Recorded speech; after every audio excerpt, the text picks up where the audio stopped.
আসসালামু আলাইকুম viewers, 10 minute engineering ক্লাসরুমে আপনাদের সবাইকে স্বাগতম। আজকের আলোচনার বিষয় হলো শেয়ার ফোর্স ও বেন্ডিং মোমেন্ট। বন্ধুরা, শেয়ার ফোর্স হলো বিমের যে কোনো সেকশনের ডানে অথবা বামে যে উলম্ব বলগুলো রয়েছে, এই বলগুলোর বীজগাণিতিক যোগফলকেই আমরা শেয়ার ফোর্স বলছি। অপরপক্ষে বেন্ডিং মোমেন্ট হলো বিমের যে কোনো সেকশনের ডানে অথবা বামে যে লম্ব বলগুলো আছে, এই বলের যে মোমেন্টের যোগফল, এটাই হলো বেন্ডিং মোমেন্ট। বন্ধুরা, আমরা এখানে একটি বিম দেখতে পাচ্ছি। এই বিমের উপরে একটি লোড আসছে। লোড মানে যে কোনো প্রকার প্রযুক্ত বল হতে পারে। আর এই বিমটি যার উপরে দাঁড়িয়ে আছে সেটা হলো দুইটি সাপোর্ট। বন্ধুরা, তোমরা দেখতে পাচ্ছ, একটি হলো হিঞ্জ সাপোর্ট আর একটি হলো রোলার সাপোর্ট। তোমাদের মনে আসতেই পারে হিঞ্জ সাপোর্ট কি এবং রোলার সাপোর্ট কি। হিঞ্জ সাপোর্ট হলো এটাই একমাত্র সাপোর্ট যে সাপোর্ট যে কোনো দিকে ঘুরতে পারে। তবে এই সাপোর্ট যে কোনো একদিকের সরণকে প্রতিহত করে। অপরদিকে যে রোলার সাপোর্টটি রয়েছে এটাও যে কোনো দিকে ঘুরতে পারে, তবে এই সাপোর্টটি উপরে যে দিক থেকে বল প্রয়োগ হবে এর ঠিক উল্টা দিক থেকে প্রতিরোধী বল আমাদেরকে প্রয়োগ করে বিমটিকে স্থিতিশীল রাখবে।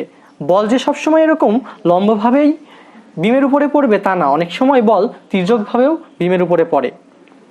এই ক্ষেত্রে এই সাপোর্টটিও তির্যকভাবেই প্রতিক্রিয়া বলের সৃষ্টি করবে।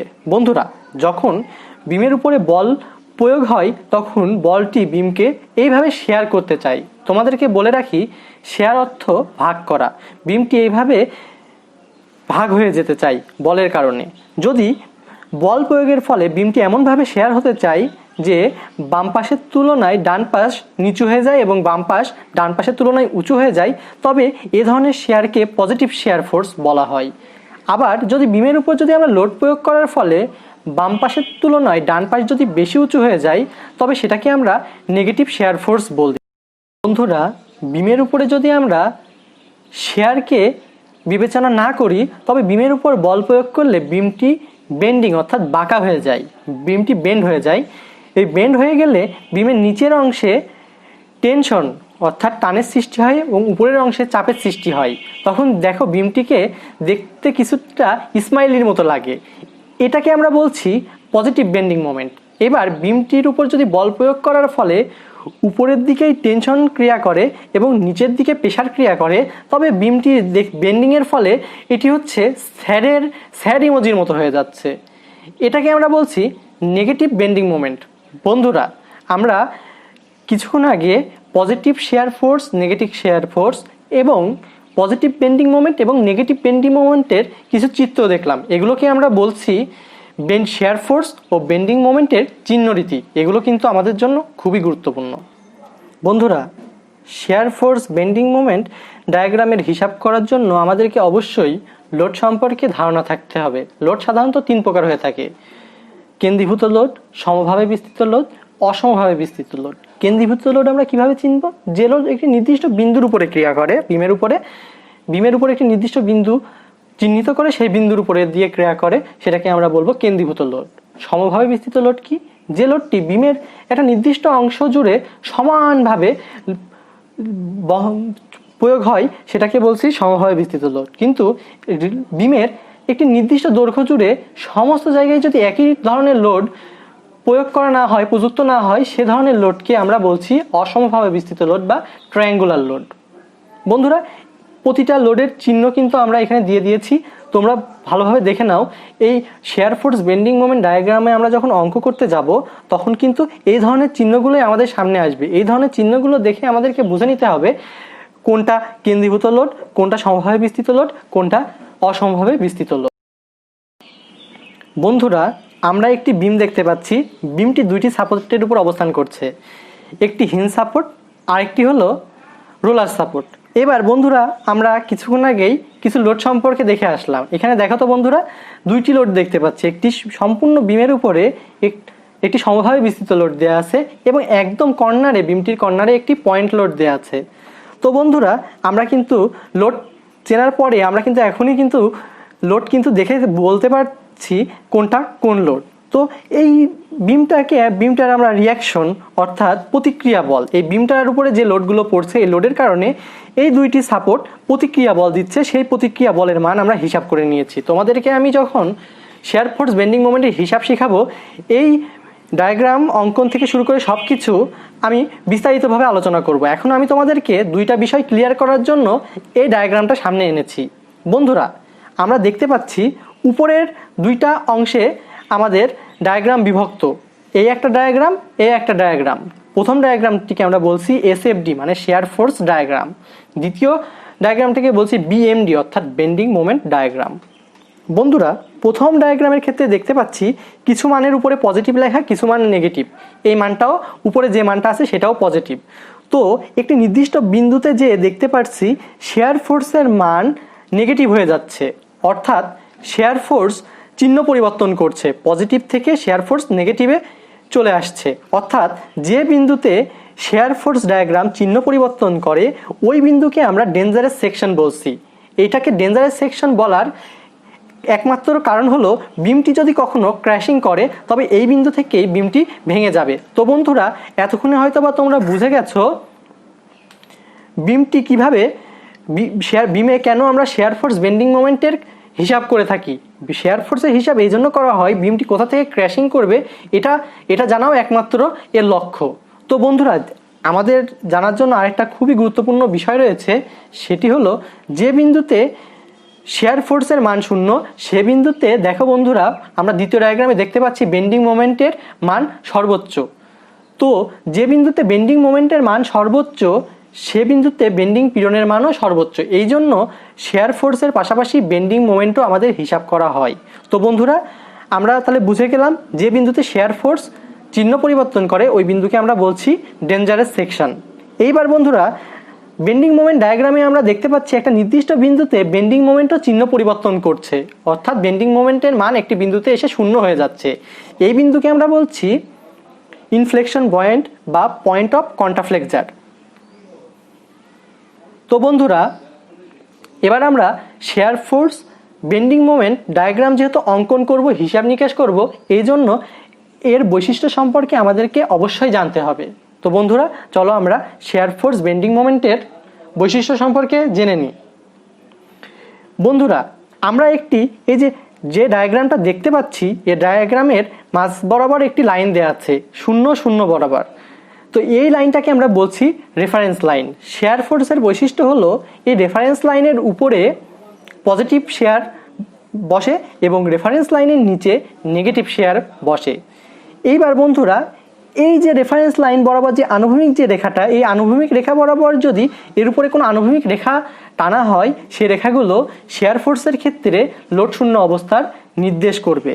বন্ধুরা, এই যে তোমরা যে হেলানো রেখাটা দেখছো, শেয়ার ফোর্সের ক্ষেত্রে এই হেলানো রেখাটা সমভাবে বিস্তৃত লোডের মানকে নির্দেশ করবে। এবার বন্ধুরা, তোমাদেরকে বলি, এই যে পয়েন্ট লোডটা তোমরা দেখতে পাচ্ছ, আবার এই যে প্রতিক্রিয়া বলগুলো উপরের দিকে লম্বভাবে যাচ্ছে, এই লম্ব বলগুলো সাধারণত এই লম্বভাবে, এই যে লম্বালম্বী যে রেখাটা আছে, এই লম্বভাবে শেয়ার ফোর্সের মানগুলোকে নির্দেশ করে। এবার বন্ধুরা, আমরা যদি জানতে চাই শেয়ার ফোর্স আসলে কি কি রেখা দ্বারা গঠিত হয়, তাহলে আমি বলবো শেয়ার ফোর্স সরলরেখা বা বক্ররেখা দ্বারা গঠিত হয়। এবার বেন্ডিং মোমেন্টের বৈশিষ্ট্যের ক্ষেত্রে আসলে আমরা বলতে পারি বেন্ডিং মোমেন্ট বক্ররেখা বা পরিবর্তনশীল বক্ররেখা দ্বারা গঠিত হয়। এটি মাঝে মধ্যে হালকা সরলরেখা দ্বারাও গঠিত হয়ে থাকে।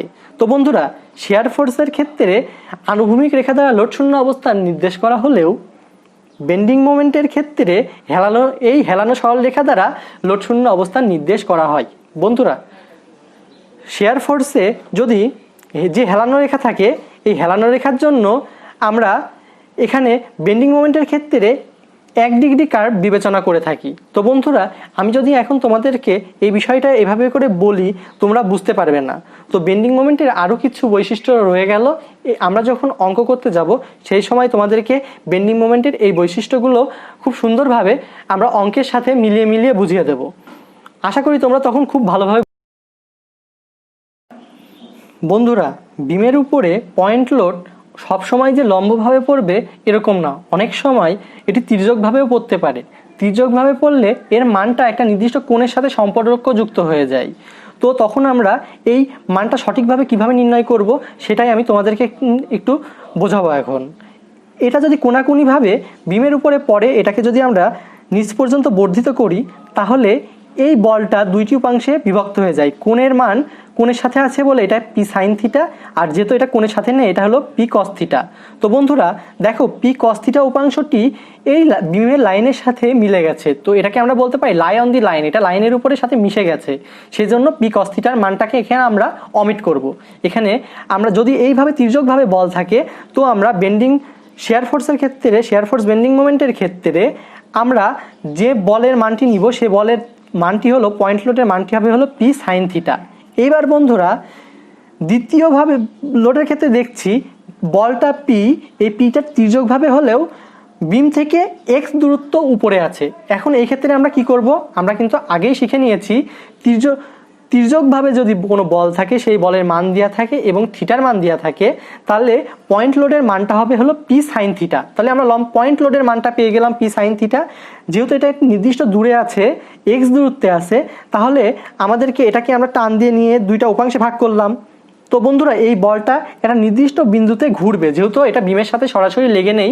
তো এই বল আর একটা এই যে লম্ব দূরত্বটা আছে, এই বল আর লম্ব দূরত্ব গুণ করে একটা মোমেন্টের সৃষ্টি করবে। তো মোমেন্টটা কিভাবে হবে আমরা দেখে নিই। পি সাইন থিটা তো পয়েন্ট লোডের কাজ করছে। এবার এই পি কস থিটার সাথে দেখো বন্ধুরা, এই যে এক্স দূরত্ব এটার সাথে এটা হচ্ছে লম্ব হয়ে গেছে। তো আমরা জানি বল ও লম্ব দূরত্বের গুণফলকেই মোমেন্ট বলা হচ্ছে। তো পি কস থিটা আর এই লম্ব দূরত্ব এক্স গুণ হয়ে একটি মোমেন্ট সৃষ্টি হচ্ছে, সেই মোমেন্টের নাম দিচ্ছি আমরা P cos theta into x. এবার তোমাদের মনে প্রশ্ন জাগতে পারে, এই তীর চিহ্নটা কেনই বা এদিকে হলো, এদিকে কেন হলো না? বন্ধুরা দেখো, তীর চিহ্নটা কিন্তু এদিকে দেয়া আছে, তো এটা যদি ঘোরে অবশ্যই এদিকে ঘুরবে, সেই জন্য তীর চিহ্ন মোমেন্টের চিহ্নটা কিন্তু এদিকে হয়েছে। এইবার আমরা 3 নাম্বার সেকশনে যাই। এবার দেখো পয়েন্ট লোডটা কিন্তু তির্যকভাবে নেই, কিন্তু বিম থেকে 3 মিটার উপরে আছে। আর যদি আনুভূমিকভাবে দেখি তাহলে বিমটা 2 মিটার দূরে আছে। এইবার এই পয়েন্ট লোডের ক্ষেত্রে এই পয়েন্ট লোডটা তো সরাসরি বিমের উপরে ক্রিয়া করবে 100 নিউটন, কিন্তু এই যে দূরত্ব আছে এই দূরত্বটার জন্য কি হবে বন্ধুরা বলো তো দেখি। এই বলটা লম্বভাবে আছে, লম্ব বলটার মান দেওয়া আছে, বলের সাথে এই দূরত্বটা আছে লম্বভাবে, তাহলে বল আর লম্ব দূরত্ব গুণ হয়ে বন্ধুরা কি হয়ে যাবে, মোমেন্টের সৃষ্টি করবে এখানে। সেই জন্য এই 100 গুণ এই মাঝখানের যে আনুভূমিক দূরত্ব, এই দূরত্বটা গুণ হয়ে 100 গুণ 2 নিউটন মিটার হয়েছে, এটা একটা মোমেন্ট হয়েছে। এবার এটার দিক কোন দিকে হবে এখন আমরা দেখি। এটা তীর চিহ্ন নিচে আছে, তার মানে বন্ধুরা এটা নিচ থেকে এদিকে ঘুরবে। তো বন্ধুরা যেহেতু এদিকে ঘুরছে, সেহেতু আমরা এর চিহ্ন কোন দিকে দিব, এইদিকে দিয়ে দিলাম। তো তাহলে আমরা মোমেন্টের চিহ্ন কোন দিকে হলো এটা কিন্তু আমরা বুঝে গেলাম। ঠিক আছে বন্ধুরা, তো আজকে আমরা কিন্তু শেয়ার ফোর্স বেন্ডিং মোমেন্টে পয়েন্ট লোড কতভাবে পড়তে পারে, এর উপরে আসতে পারে, তির্যকভাবে কিভাবে আসতে পারে, পয়েন্ট লোড হিসেবে থাকলে আসতে পারে, কখন মোমেন্টের সৃষ্টি হবে, কখন মোমেন্টের সৃষ্টি হবে না, এটা জানলাম। তো বন্ধুরা আশা করি তোমরা খুব ভালোভাবে বিষয়টি বুঝতে পেরে। বন্ধুরা ভিডিওটি কেমন লাগলো অবশ্যই কমেন্ট করে আমাকে জানাবে। আর ভিডিওটি যদি তোমাদের ভালো লেগে থাকে অবশ্যই একটি করে লাইক দিবে। তোমাদের লাইকই আমার জন্য অনুপ্রেরণা। বন্ধুরা এই ভিডিও নিয়ে যদি তোমাদের কোনো তথ্য থাকে বা তোমাদের কোনো নতুন কোনো বিষয়ের কোনো সাবজেক্টের ভিডিওর জন্য যদি কোনো ডিমান্ড থাকে, অবশ্যই তোমরা কমেন্ট বক্সে আমাকে কমেন্ট করে জানাতে পারো। আমি তোমাদের চাহিদা অনুযায়ী ভিডিও করব ইনশাল্লাহ। আর যারা নতুন আজকে প্রথম আমার চ্যানেল দেখছো, অবশ্যই সাবস্ক্রাইব করে আমার পাশে থাকবে। সবাইকে ধন্যবাদ। আসসালামু আলাইকুম ওয়া রাহমাতুল্লাহি ওয়া বারাকাতুহু।